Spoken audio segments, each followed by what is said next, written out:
start of a town council virtual town hall. There hasn't been one since last July. There's a few topics that they want to discuss. Mr. Boswick is here from Catherine Barger's office, and our resident sheriff is here. And quite a few residents are here. There's a lot happening. Hopefully you'll be able to hear it well. It's a little windy and I know the wind picks up, but we're waiting to get started here. Councilmember comments. Anybody have anything they want to start out with? Thank God we're here. I'll just say thank you everybody for coming. Yes. Thanks. It seems like when we have one of these meetings that we're, whatever these are, we tend to get more people, interested people, which I think is a good thing. So thank you all for coming.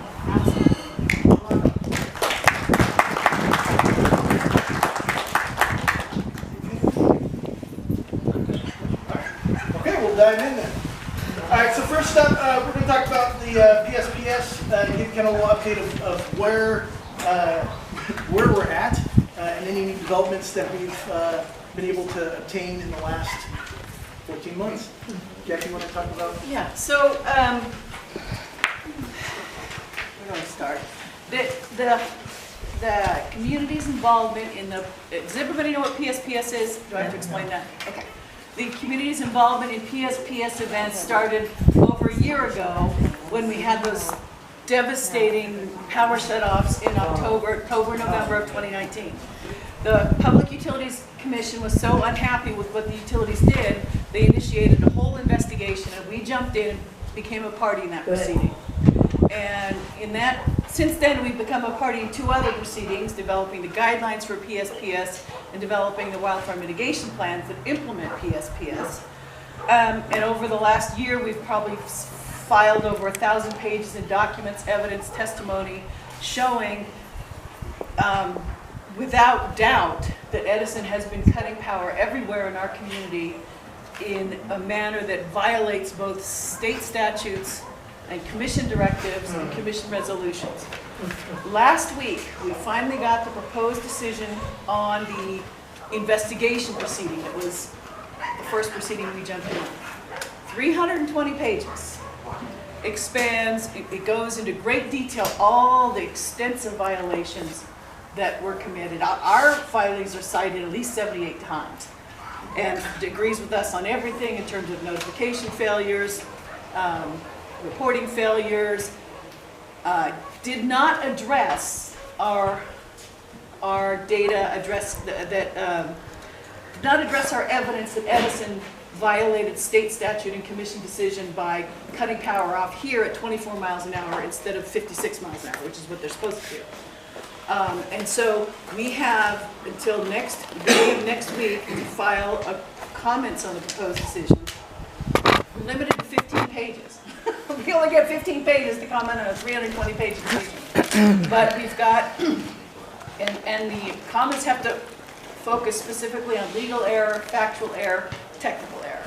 Fortunately, because what we've been angling for is for every 24-hour period or fraction thereof, every customer in Acton, and I'm sure it would extend to Agabelsa too, will be compensated $500 for each PSPS event.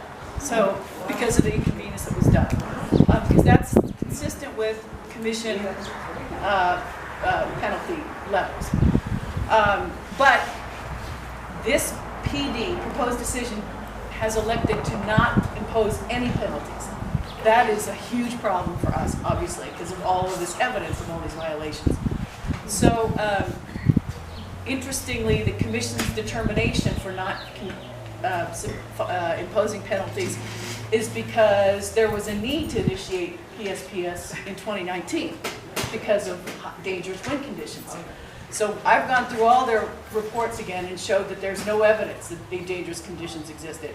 And in fact, we've showed that at least in Acton, 35 mile an hour is what they used to cut off, and that's not dangerous.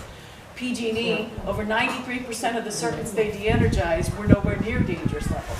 So we're saying not only is there no evidence to support a finding that this conclusion is valid, there's a lot of evidence, yeah, contradicting it. So they can't make this conclusion, and if they try, we'd have to appeal before the courts, but we would win because there's no evidence to support it.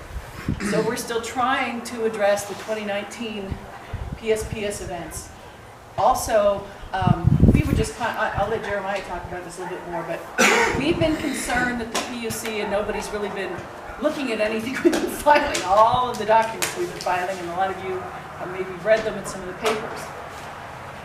But on Thursday, we were contacted by a reporter from NPR, from the California Report, who was very interested in the stuff we've been filing. She covers mainly PG&E up north, but was very effusive about the fact that we were citing things that she has been suspecting may be problematic with all the IOUs across the state. So we kind of compared notes and shared some of our information with her, and then she's looking that they may end up taking up our story, Atkins' story, as part of an ongoing piece about PSPS and what's gone on with that situation. So it's good to bring some other eyes. I know that a lot of the documents you submit are really technical, and so getting it kind of coalesced down from from a reporter and some other in front of other people, we're hoping might help move that a little bit in the right direction. But that was encouraging to hear that there were other people reading the report Yes. than us, and that also they saw similar things going on across the state with various aspects of And we were able to share with her, we've been doing a lot of discovery requests to Edison, because we've been focusing exclusively on Edison, because we're only focusing on what's going down in this town. In Acton, there are only 3 circuits, so it's really easy for us to look at what Edison did on each of the circuits here, point out all the violations and point to them. We're the only party in any of these proceedings that's looking at circuit level data and proving conclusively of violations. And the entire world blew up about a month ago when I finally got the discovery request from Edison where they admitted they were cutting power here at less than 40 miles an hour because of structural deficiencies on their equipment. Their equipment does not even comply with minimum structural standards.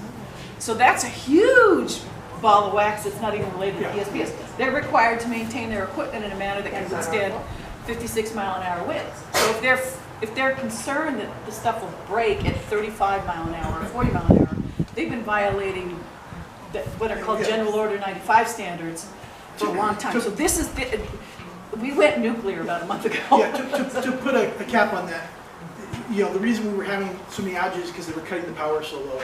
If they would at least be at the standards of what they're supposed to be, in other words, they're maintaining their equipment to the level that they're required to by General Order 95 or 94? 95. Then the power wouldn't be getting shut off. So we would probably have no, or maybe one PSPS event out of all of that. Instead of, I'm surprised we're not under threat right now. There's a gentle breeze in the air. So that's why that was such an important thing, is to find out, hey, when we looked at the data, you're shutting it off at this point. Why? Well, because how many were there?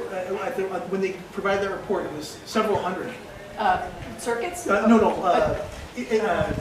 Issues with equipment. Oh, 450 structural deficiencies just on 2 of the circuits in Acton. The pick and the shovel. I don't know about the bootleg. And to put that in perspective, that means there's 450 items that would have failure if it exceeded. Guaranteed to fail within 6 months on high winds or 6 to 12 months without high winds. So that's like every single structure. Yeah.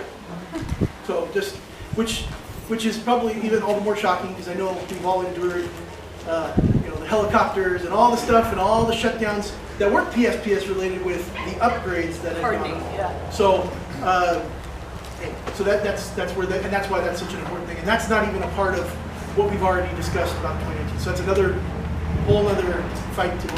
Now, Edison is saying that by September of this year, everything will be hardened and they'll be able to go to the 56 mile an hour. So I'm going to make a request to everybody that when you endure PSPS over the next year, please, and when your power's shut off, if you would not mind emailing the town council and say, my power's been shut off. If you lose telecommunication access, phone, internet, any of those, because the platforms are not are down, not because you've lost power, but because Like the spectrum's towers are down. down. If you could tell us the provider too. Please let us know, because one of the reasons why we've been so effective, I think, at least to get the message through, is I'm actually taking people's screenshots of the Three Stooges, and putting them in our comments saying, these are the ridiculousness that Edison is perpetrating here. So, and it's resonating. Yeah, So. when we spoke to the commission, we spoke in front of the commission several months ago, and that was something we brought up, is that it's not just about, oh, you don't have power, it's about the fact that we're completely cut off from communication. So if there is a fire, let's say like the Tick Canyon fire that we went through, all of a sudden now you're not even aware there's a fire. And I have a neighbor whose grandmother was stuck down off Shadow Pines and didn't know there was a fire because her power was shut off because of PSPS. They had to go there in the middle of the night and get her out. She didn't even know the fire was just on the other side of the hill. And so highlighting those kinds of things, and that's real helpful if we have date, time, and the platform that went down. So if you're on AT&T or Spectrum, whoever it is, if you could just include that, that helps us build on that end. And also, it's kind of a two-pronged thing, because we also have to go after the providers to make sure that they have adequate backups, because we've now been through several years of this. It's very clear when the power goes out, they have a limited battery time before that stuff starts shutting down, and they need to make sure that they're working all together to ensure that we don't have interruption to vital communications for, reporting another fire or getting people evacuated or finding out what's going on. So that's a real key important thing. One thing, Jeremiah, about the platform is especially on Hauser Ridge in Shannon Valley. Putting backup generation at the school, so we don't keep, we lost 2 houses at school last year and 2 weeks again this 2019 and in 2020. And they've been refusing. However, we just learned today that Edison is planning on putting a 350 megawatt battery storage facility here in Acton, which is going to be enormous. And they've not even talked, they've already submitted their site plan. They have not even talked to us. And if you know anything about batteries, once they catch on fire, they do not go They don't out. go off, I think I saw Tesla recently, a little Tesla burned for how many hours? Was it 8 hours or 10 hours? They couldn't get it out. So imagine that times, I think the site's 11 acres, It's right? got to be bigger than that for 350 megawatt. Yeah, well, I think that's what was on the, Oh, at least okay. the parcel maps at 11.2 acres or something. Okay. So, so just imagine that being wall-to-wall battery, and that seems. And we can't get them to put a flippin' battery in our schools. I'm just beyond angry with that, so. Well, and I can almost guarantee it's probably not the service this area. It's It's the probably. service PG&E in LA. Yep. So that's Okay, it. that's it. Any questions? Any questions, comments? concerns? We'll So start one with thing, I'm in the technology business. ordinance update. That's the show. So are people familiar with that? What that is? Okay. Does one of the CSD folks want to step up? Okay, the interim supportive housing is basically that ordinance that was, the intent is to address homelessness in the county. And we were told several times that the purpose was to house the homeless in the locations where they are now. And not, I'm sorry? There's no homeless here, so they can't. Well, there are actually a few, but very not many. And the issue was adopted by the board, finalized a couple of weeks ago. The biggest concerns that, eventually the regional planning agreed to take out the requirement that A1 and A2 zoning could have homeless housing by right in high fire hazard areas. So that was, they were going to make it was going to be on tens of thousands of parcels throughout the Antelope Valley. Just to make that clear, what that would be like, you could just have A1 or A2 and just no approval process. Your neighbor decides hey, It's by right, not even a I'm site gonna open plan up review. homeless stuff and just do it. So that we know you couldn't go to the county and say, well, I don't want this next door to me. I have a house and kids and stuff. Jeremiah, I think we should mention that when we had this meeting with the housing people.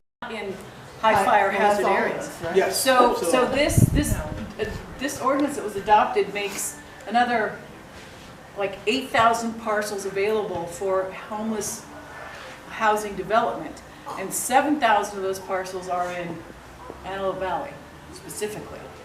None of them are in District 3. I don't know why How weird. 80% of them They ended just up have in the District homeless there, I 5. guess. It's just Oh, they have plenty of homeless. well, no, clearly, you know. I know. But at least, you know, we were very concerned about the impact of expanded housing, homeless developments that are not limited in size in terms of how many residents could live there in this community by right, without a CUP, without even a hello, Nothing, we're yeah. moving in. Yeah, just show But it's going to be very impactful on communities up in the Antelope Valley. The second part of the issue that does affect this community is the part that allows, if you have a residence, you can allow somebody to live in your RV, in an RV on your property. We pointed out to the county over and over all the places where RVs are living, not even legally. They're not connected to a permitted sewer system or septic system. And the idea is to allow people to live in an RV. They're not allowed to charge rent. They're not allowed to, they have to be connected to the septic. But when this issue first came out, there wasn't going to be any record keeping, no recording, no way to monitor where these places were. So there was going to be no enforcement. And so So we first asked what they were doing to encourage enforcement as it standing. In other words, none of that is allowed now. What were they doing for enforcement? And we did get that, you know, well, COVID, they can go out to things. So, well, so about 2 weeks ago, we asked for an update on all of the known places where it's been done illegally, including the 8 or 9 RVs that are down there at Cactus Creek that has no license by the state, no permit by the county, that have been there for, we've been trying to get them out since 2008. Have not heard yet about them because they have no permitted septic system. There's no record of any permits. Like we discussed about Cactus Creek, like basically everything's done as far as condemning the property. However, if the county, the way that it was explained to me is if they go fully to condemn all the properties, they have now bought every single one of those residents where they have to buy their homes and they don't have the money to do it. You know what? That is not true. And I'm sorry, I have asked for 2 years for the statutory map of that. That place is not licensed by the state. It's not licensed by the county. It does not exist as a mobile home park or an RV park. So there is no, I'm sorry, I am just, no, I love you to death, but I have asked over and over and over for this.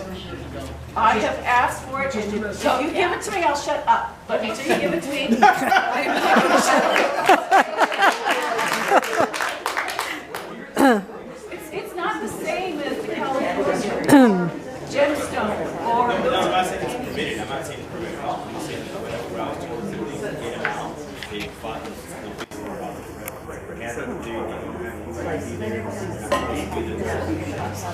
Well, I would love to back up. I appreciate you saying that. I know we've had this discussion, but I'm still. Anyway, so that has happened. But the county has sworn on a stack of Bibles that they will enforce illegal RV uses. So if you are concerned about this, or if you, no rent is supposed to be collected, it's supposed to be connected to septic, there's not supposed to be any of these RVs on vacant lots, so there's supposed to be standards that they're supposed to meet. The county is committed to us that they will keep records and will enforce the standards. We will see, but if anybody is aware or is concerned about this issue and has some information they'd like us to share with the county, you can either send it to the town council, or we will post the information on our website where you can send it yourself, which is fine too, or do both. yeah, both. So, just wondering, you know, you just mentioned how they've done away with a high fire area, you know, as a restriction. Wasn't there a stipulation about the transportation, that there needed to be transportation? For facilities. So if they were going to open up a shelter, then there was discussion with the county. The county basically what is said. a shelter? So it'd be like, hey, we're going to take 15 homeless people and move them into this residence. There had to be certain distance from services. One of them transportation, Right. medical, all that kind of stuff. No, not medical, just had to be within half a mile of a transportation corridor or Right. So would that apply to this new? Well, we have a train station, so that's absolutely a transportation corridor. But the county agreed with us, and I am on my knees grateful to regional planning for saying, okay, We get it, high fire hazard area, this shouldn't happen. So the areas that are most affected by this ordinance are Little Rock and Lake LA and a little bit in Quartz Hill because there's bus service to and from those spots. And so all along the bus corridors where, but of course, you know, they could start a bus service anywhere. So it's any place Right. where they I mean, I was expecting that. Remember, Jackie, the Santa Clarita bus came out and said that they wanted to start a, Questions, comments, concerns? everybody knows our email address, right? yeah. atc@acton. All right. Okay. All right, so next up, I'm going to ask Deputy Martinez to come up. For the show. want to, Dan. So, I know, Jack. So do you want me to the grow houses, the vendor, fruit vendors, that kind of yes, thing? yeah. So, the grow houses, we're very well aware of all the issues that everyone's having and of them coming up. Right now, our narco team's doing about 4 to 5 houses a week with search warrants and taking them down. So, but there is a lot, and it's not just us. It's also Little Rock and, you know, other like LA areas and stuff like that. They all have.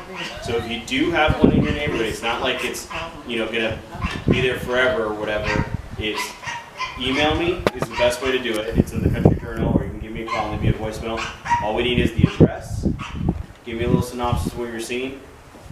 The narco team has to do their own independent surveillance to formulate the probable cause for the search warrant. Okay, so I don't really need to follow. We forward them all the information, and they're hitting them as fast as they can, and they're doing a really good job hitting them right now.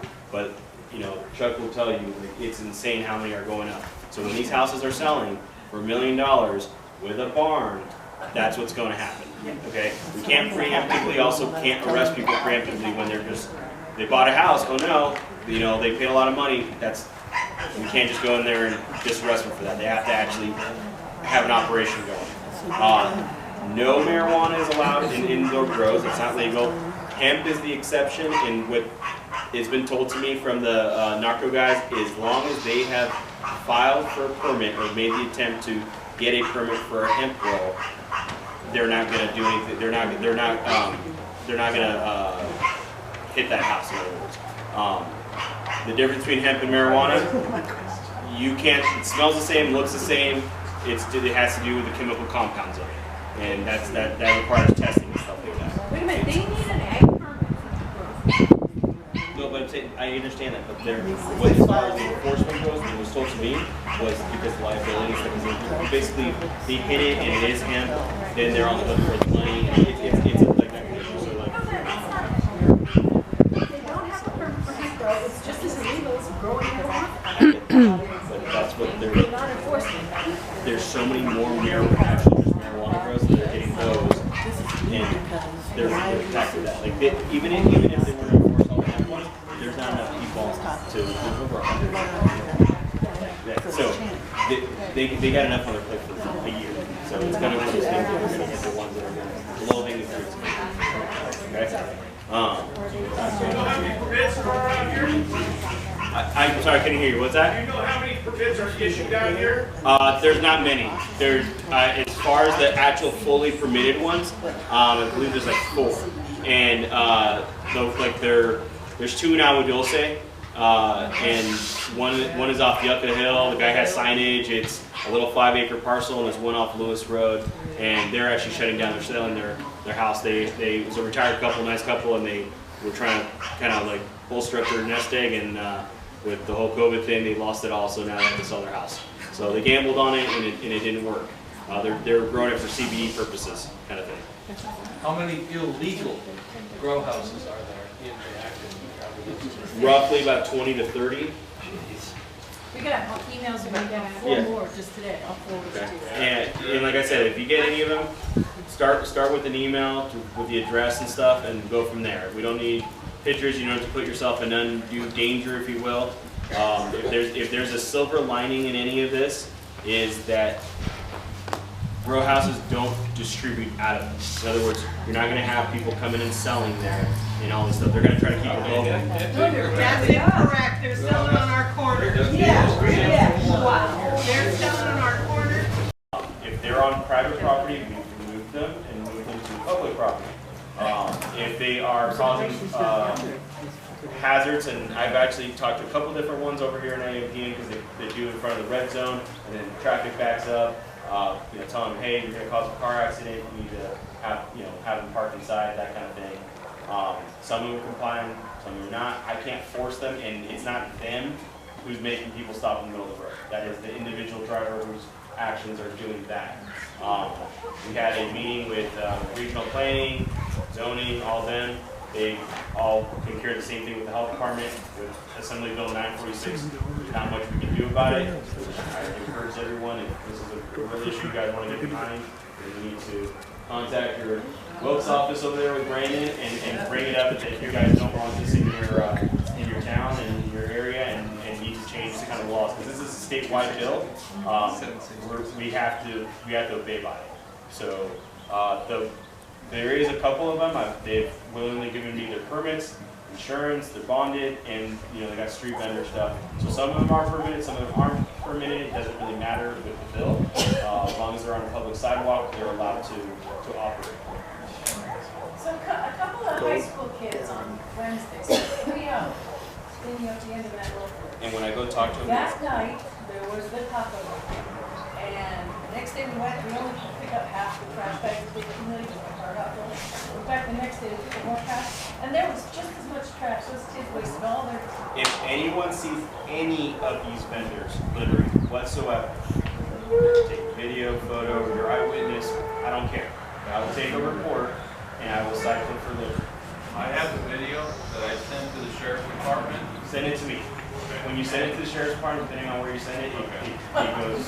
Yeah, it's a license plate and everything, and I told the guy, and you know what he said? Oh, it's poquito. And he dumped it there in front of my ass and he left. And I sent it to the sheriff's department, and she said she couldn't open it. I took it, as a matter of fact, I have it on my phone. I'll give you my email. You can send it to me. I will write it. It's not a big deal. Okay? Yeah, that's stuff like that. And one thing I can speak to from personal experience, I confronted the taco guy, and people came out of the woodwork. So if a grease fire breaks out, what are you going to do? Hope that it doesn't spread? Okay, if that easy it blows over onto the grill and starts a fire, what are you going to do? Run and say I'm sorry? So we need to go, and we need as a group to start petitioning our people in state and saying this can't be allowed in this area, because the people that started the gender reveal party, they probably didn't plan on starting a fire, but they did, and people died. A fire in this area would devastate this town. And what are they going to say? Sorry, it was dumb luck. So we need to get involved in this. We talked last week about that individual, and one of the fruit vendors is the same vendor as Libby's, and we were having an issue with one of the private property owners over there. And my feeling was that he was trying to get a rise at him to go viral again, because he did have a lot of business that influx from the Bergen incident. So that's why I was telling you guys, don't get trapped in that. If there's an issue with traffic stuff, call the station, call me. We'll deal with the traffic and stuff, and hopefully, Sacramento can deal with some of the other stuff. Sorry, Brandon. Orlando. Trust me, I live here. I'm as frustrated as you guys are. Now, were any of the people that you questioned about whether they had a permit or anything? Some of them did, some of them didn't, but that doesn't matter. Was it the tent, the taco tent? The big food truck had permits. I would suspect that he did. The push carts all had permits, which I was very surprised on. Not the flower ladies. I'm talking about the one fruit. by the AMPM Yeah, the and fruit the one in. They are licensed. Which, they have a permit and they have a street vendor license. We're talking about like the umbrella people. Hold on, please. He presented everything, and I sent him over to Oscar, and he gave me the thumbs up, and those were all valid. So the one in front of AMPM, the one in front of Jack in the Box, those are licensed? Yep. But not the flower girls? Not the flower, those people don't have it. And not the taco tent? Not the taco tent. The taco truck, the food truck, yes. I'm going after the taco tent. Permits are done, the planning is done. The county is not issuing the money yet because until the state orders allow us to have a parade, they're not going to write a check to endorse something that goes against the state orders. So as long as the state orders allow for the parade to happen, all the level's already been done, we're just waiting on the money so they can pay for the road closures and all that other stuff. When will that? Daniel, I'll give Daniel, she's supposed to. Yeah, we communicated, but she had to say she was working on what the cost was. So on that related note, I'm going to throw a question to our state and local representatives. And maybe our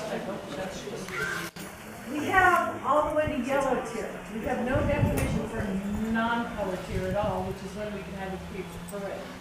When do we get to no colors? What's required? And can we have a parade now? I'd have to look that up to give you a definite answer. I imagine once we get out of a tier system, yes. But I'd have to. What are the criteria for that? Off the top of my head, I Martian's referring to. Drew might know. We're going to the yellow tier this week, which is. Oh. Drew, come forward. Yeah. New cases over 100,000. So, but I don't know what it takes to get to zero. If I can, Yeah, Jackie. Jackie, Drew is here. I can tell you. So when, Why don't you introduce yourself first? oh hi, I'm Drew Mercy. I'm Senator Scott Wilkes' Deputy Chief of Staff. Hi, Drew. So when Governor Newsom set up the color tier system, he specifically said there is no green tier because, well, at that time he said we're never going back to normal. Now other things have happened, and he has said that June 15th, if these numbers stay stable, we will open up and be back to normal. Now he also says though that the masking rules and things like that may change.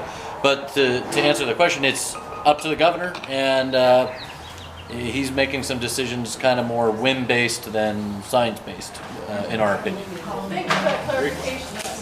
But You think? so we're actually so short answer, we're waiting to see if he's actually going to stick with his June 15th date as the next opportunity for the state to move forward.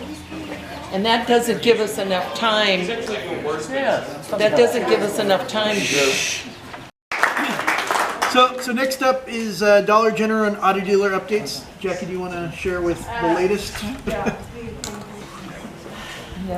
Dollar General.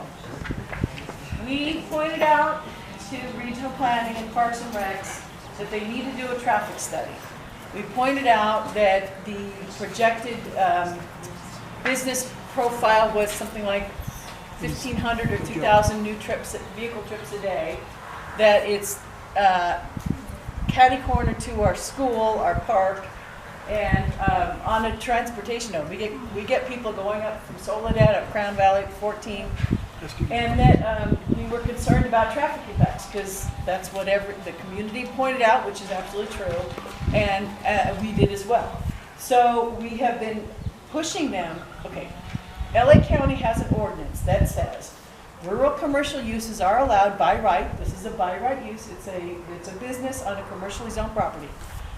But, so there's no conditional use permit or anything about it that we can do. However, if the project generates sufficient traffic that it warrants traffic signals, basically, I'm paraphrasing, that a conditional use permit is required, it is no longer ministerial, it is discretionary, and it may or may not happen.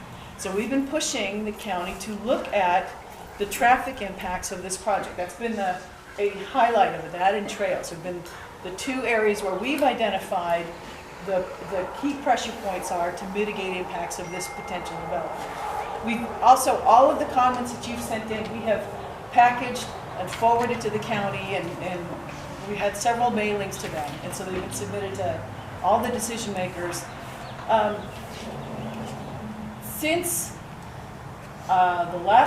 since November, in November we wrote a very detailed email about the traffic impacts and pointing out, citing all the code provisions that are required, citing sections from the the state MUTCD code, the road code, basically the state for traffic signal warrant analysis requirements. The county has not responded to it. We have emailed them twice in November, twice in December, January, February, March, and they've never responded. However, we got an email a couple of weeks ago saying, well, we have looked at this use and we don't, based on the traffic it's going to generate, we've concluded it won't warrant a traffic signal. So of course, I pulled out the MUTCD and I said, you don't do traffic signal warrant analyses based on the incremental traffic of a project.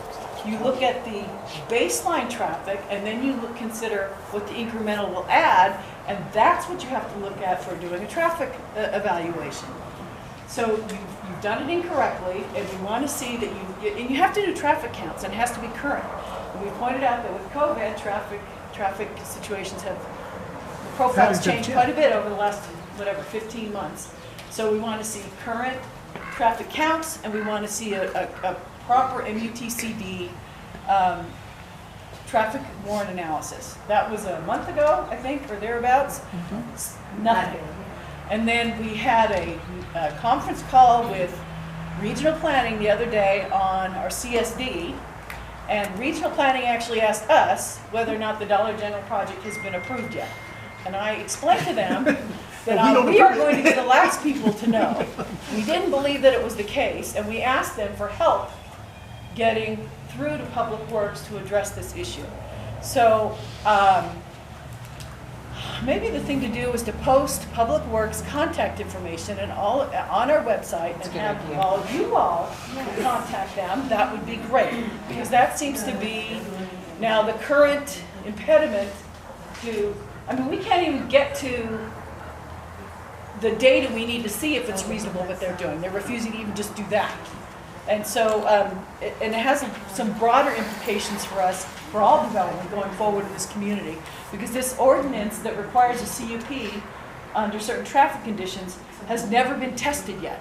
Nobody's ever, it's fairly new, because we pushed really hard for years to get it, so we finally have it, and now we want to see it implemented. And so this is sort of a test case, and it's not, what we've seen so far has not been encouraging. No. Oh. And then the hearing we had for the CSD a few weeks ago, I guess it was about a month and a half ago, Public Works was on, we had the Planning Commission, Public Works, Regional Planning, Parks and Recs, all in the line. Public Works' phone didn't work. They couldn't speak.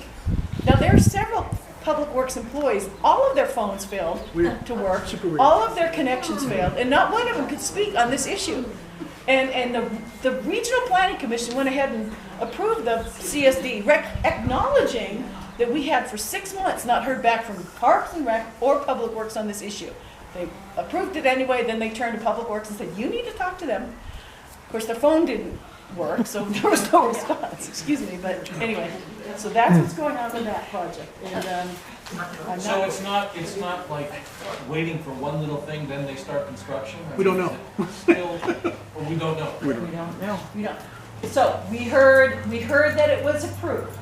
We heard that it wasn't approved. We heard that it had a trail. We heard it didn't have a trail. We heard it had a trail, but Parks and Recs didn't want the trail, so it was approved without a trail. Then we heard it wasn't approved because Parks and Recs wants the trail, but they didn't want.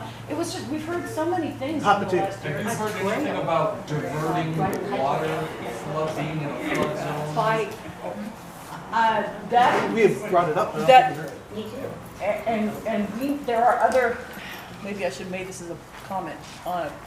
I can make a council member comment now, right? Absolutely. We've been angling now for 2 years to try to get the county to, in Measure W funds, have you all heard of Measure W?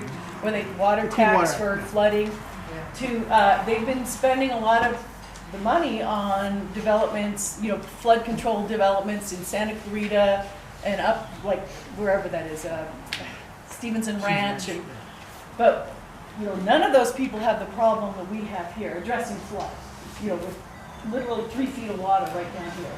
So we got an email today from the tree people who are the people overseeing. They've been hired to be our contacts for this project, and they want to reach out to us. So because I want them to do a drainage control project to stop the flooding down here and address the problem, because they're spending all our money elsewhere, not even talking to us here. So that's something, but not related to Dollar General. This is completely, hearsay. But a friend of ours is involved with the project. He said that Dollar General would be willing to pay for all the diversion of water and digging a canal all the way to Agua Dulce. But like I said, this is completely. Buy your way into the community. Could you, Yeah, right. We also want a community pool. I got a laundry list of things if they're interested. I don't know, I mean, this is just hearsay, but.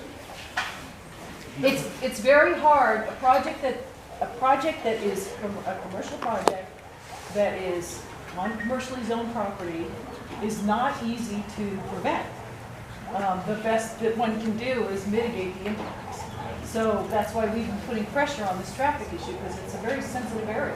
All of Crown Valley is probably, no offense to everybody who lives not near Crown Valley, but it's one of our most sensitive streets with the school access and the car. There's only one lane each way, I mean, it's not. Yeah. And cars go down here 60, 70 miles an hour. So sometimes locals drive that. Jackie, are the fire hazards for Dollar General being addressed too? Because they're known fire hazard. So being put in here, which is a high fire area, I just was wondering if that was addressed as well. We have asked them to address that. They've addressed nothing that we've put forward. And any of the things that were addressed were hot potatoed around, like, this obviously isn't necessarily something for safety or anything else, but the trails. I mean, we have said, hey, they need to have a trail, and we're told, well, no, first, yes, they're going to put a trail, then no, and then yes, and depending on which department we ask, we get a different answer or a reasoning on why. So even the things that we have had some sort of answer articulated, it's been immediately spun back around to be not. So that's why, really, it's kind of a weird update to say, the update is there's no update other than we know that it's marched forward. There's been no... More chain yanking. Yeah, there's been no, there's no backpedaling on it. There's no, oh, it's off. It's mainly just been some semblance of, well, there's forward progress. So I think I share the fear that they're one step away from just showing up. We'll get a notice in the email, or we won't even get that. We'll probably see a Dollar General opening date sign. I don't know. I don't know. I better not. Will they advertise on freeway and I'm sure. Big signs? Well, they can't. Turn here for. Well, those big signs. Well, if they did, we'd have to ask the county to enforce the course, zoning but I'm violations, sure- what that would be, and would the county do that? I don't know. Why can't the county stop them? Well, it's not legal Yeah. to do those things. Okay, couple things. The reason we can't answer your questions is because what we get back are one-line emails that are constantly contradictory. So we do not know if they've looked at fire. We do not know if they've looked at, okay, so for example, the impact on water usage. We already know that that Waterworks District 37, in response to the sustainability plan, is now looking to increase their extraction rate from the river here by another 1,000 acre-feet a year. I don't know what that's going to do to all of your wells up in the perched water areas. Probably not be good for it. So we don't know what the impact is going to be of this development for water usage. I mean, there's a lot of implications that we've been completely shut out in terms of information flow to you. It's not for, and we've asked, and I think we have even less information on the car. There's been even nothing. Not even, the one there right across from Lackawanna. Who's in charge of these people that don't get back to us? Are they elected officials? Sorry, bud. Yeah, who oversees these agencies in the county? Just the board? You mean if Jackie Ayers tries to get a hold of whoever's on the water board down here? Not water board. Public Works. Public Works guy, what I'm saying is that you never get to the guy that's gonna sign the last piece of paper that says you can do this. Because they've got so many people down in front of them that won't give you information. I used to work for LA Water and Power. I know how the system works. And the people that actually are in charge keep themselves so insulated that the only way we ever get to them is to go through something like you, and that's only if you feel like doing that. We couldn't ban cannabis, and we couldn't ban cannabis, we couldn't do any of those things that we wanted to do Anything would actually in our community. So where we're at right now is, as Jackie said earlier, the commission approved it in February, July, March, beginning of March. We have just learned that there is a good possibility that they're bringing it to the Board of Supervisors on July 27th.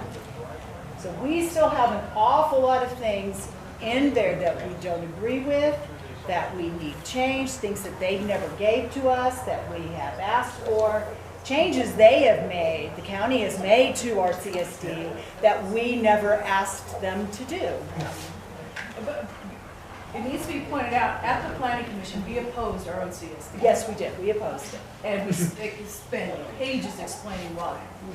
And so what we need, basically, really from the community right now, is I'm going to try to put together a list of all the things that we would like to see change, what we've asked for, what they did to the CSD that we didn't ask for, that we would like to remain in the CSD.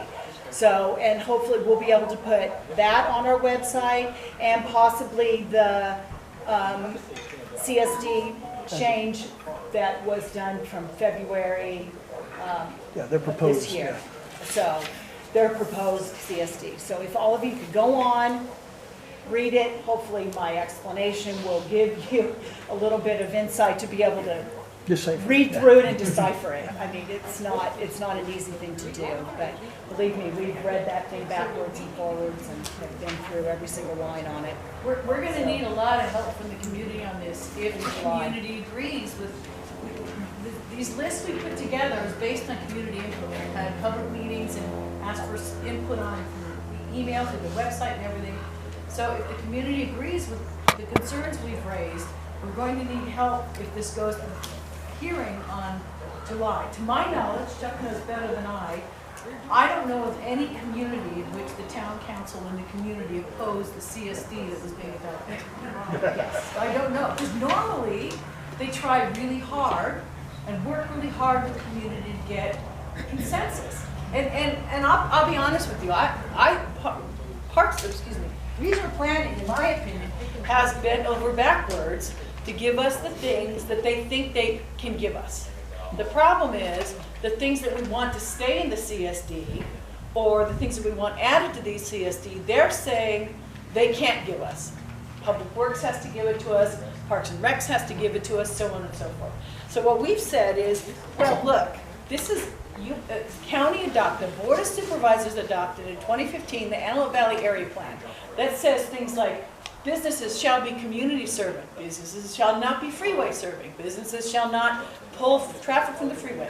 All new businesses shall be connected with pedestrian and equestrian trails, multi-use trails, because people should not have to walk through horse manure. Should have both, right? We can't even get one, all right? That's our problem on all of these developments, including Dollar General, the industrial storage, the car place up there.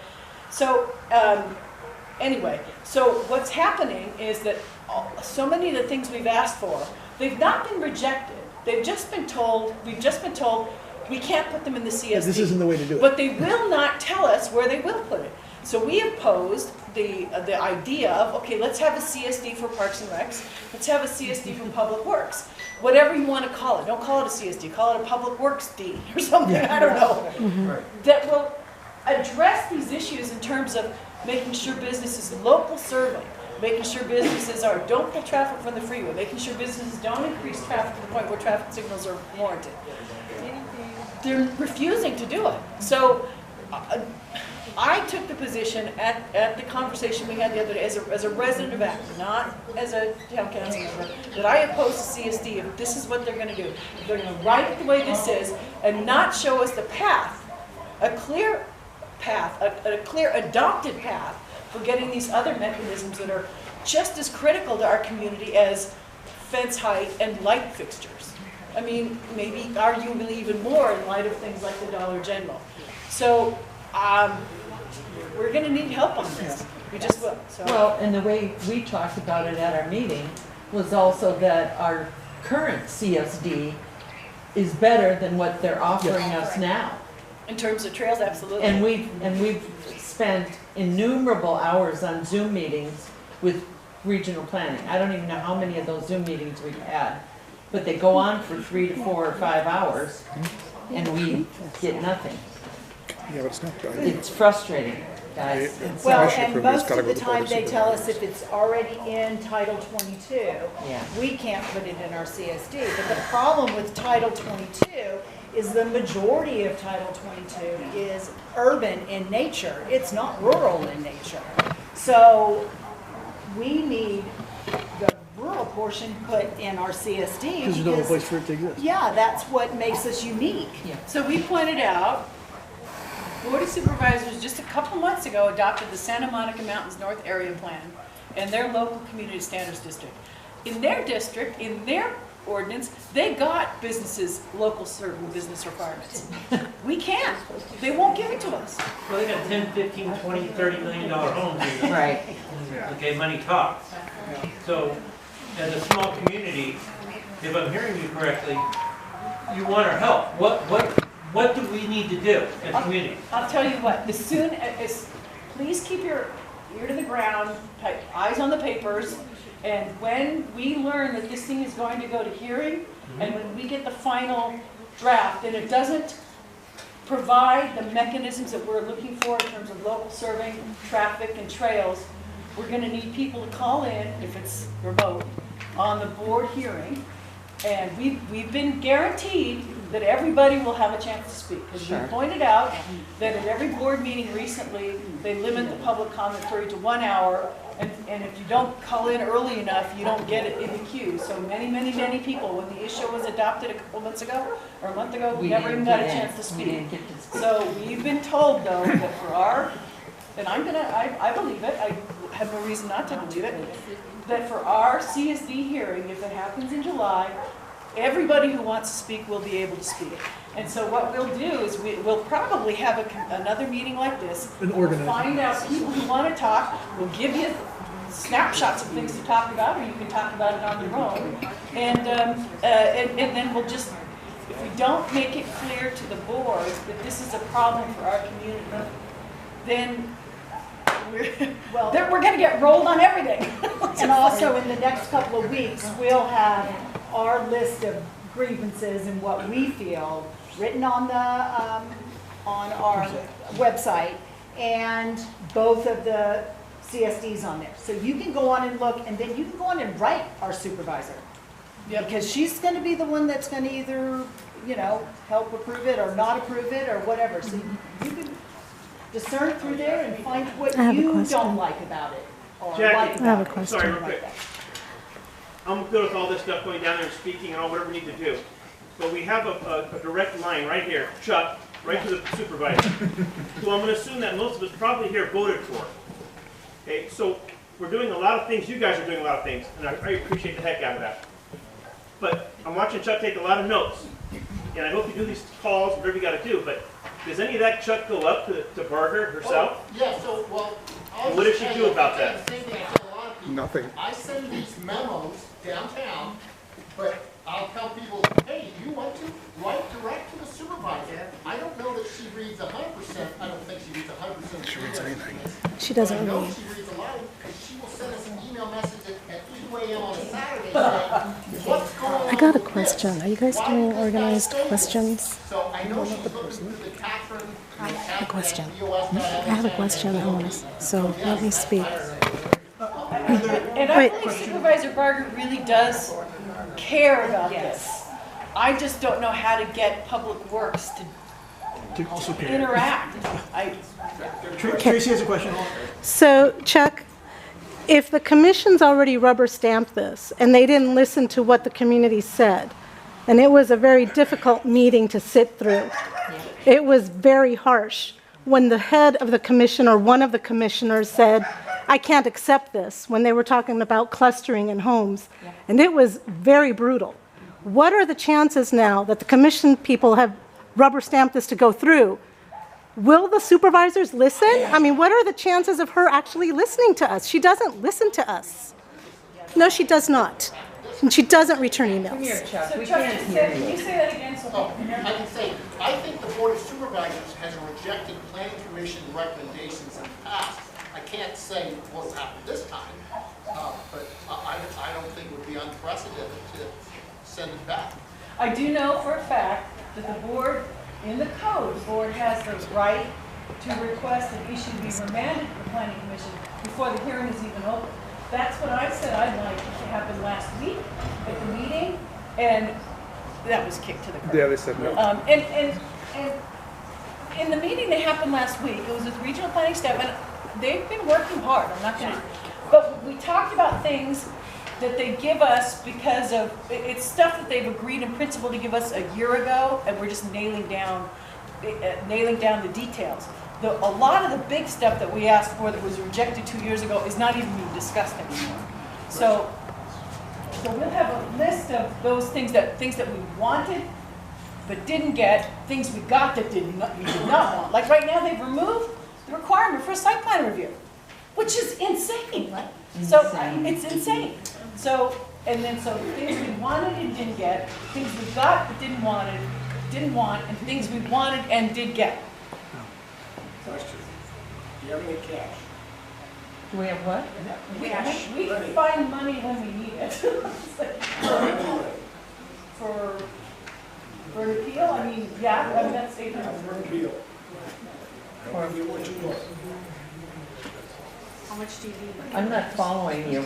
I'm not following I think he's talking about after the board approves it and we file a lawsuit. Talking about lobbyists, talking about helping somebody in there, helping somebody around. Okay, we can't hear, ladies. I'm sorry. I'm trying to. Well, we're trying to understand. Well, then, listen. And then you'll. Can't hear to take up a Okay, but we can't hear when you're talking. I've sat on the other side. I bought some property here. Knew I was sick. Well, everybody went through everything you're doing. I knew I was sick. We were meeting, go through all this. Who's on your side? Nobody. Well, how do we get someone on our side? How much does it cost? Well, Look, I'm an engineer. I understand that I asked a stuff. very simple question. It's hard to answer. Now, the thought is, and it's a thought, it's not practical, because these type of groups can't go there. Could you build a nest egg of a couple $100,000 here? Through all the ownerships here, wouldn't be a lot if you got a lot of people involved. I could if I sold my house for a pop-on. Not you. Let's get the grow houses involved. Just nobody cares. Let's say everybody put in $100 if you could go out and get this right, build the nest egg.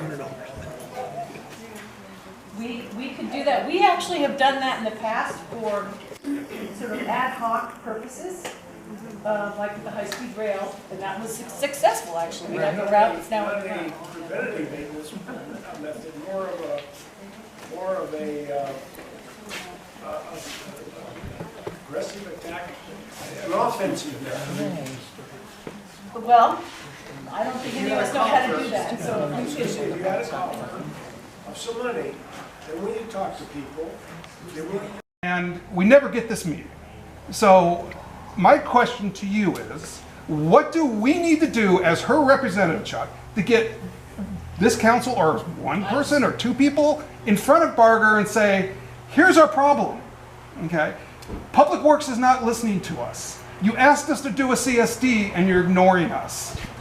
You know, we've asked all these things. We've only had one time where we were actually able to interface with Supervisor Barger, and that was on the dumping issue.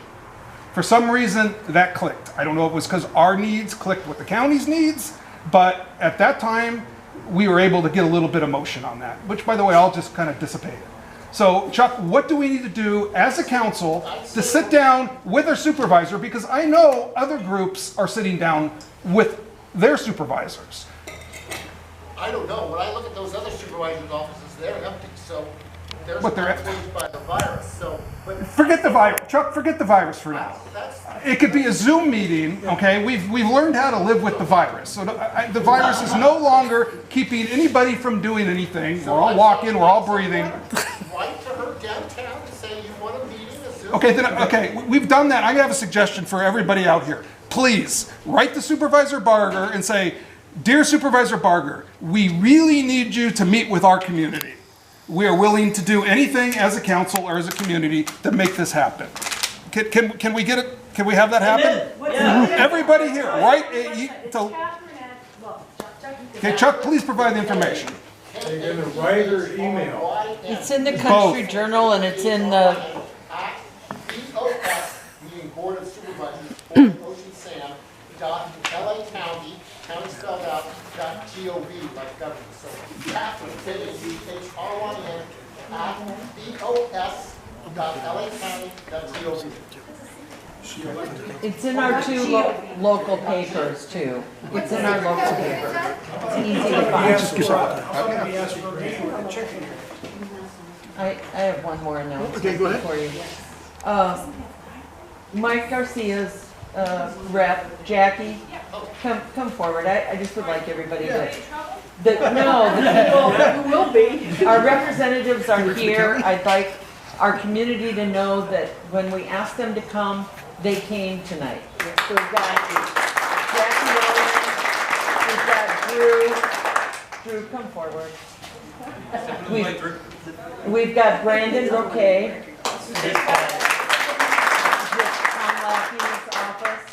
I also live here, so trust me, I know where you're coming from. And of course, we have Chuck, who. I'm a foreigner from Compton. Tomorrow, Yeah, you have a comment? yes, Okay. she has a comment All right. for our meeting tomorrow. I have briefly.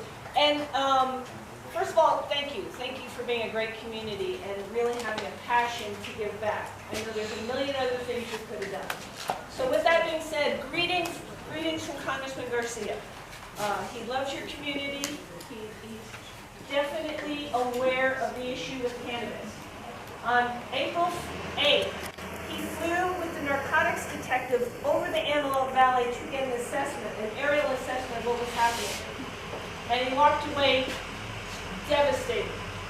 It's not, what you've got here is not isolated, unfortunately. It's from about as far east to as far west as you can go.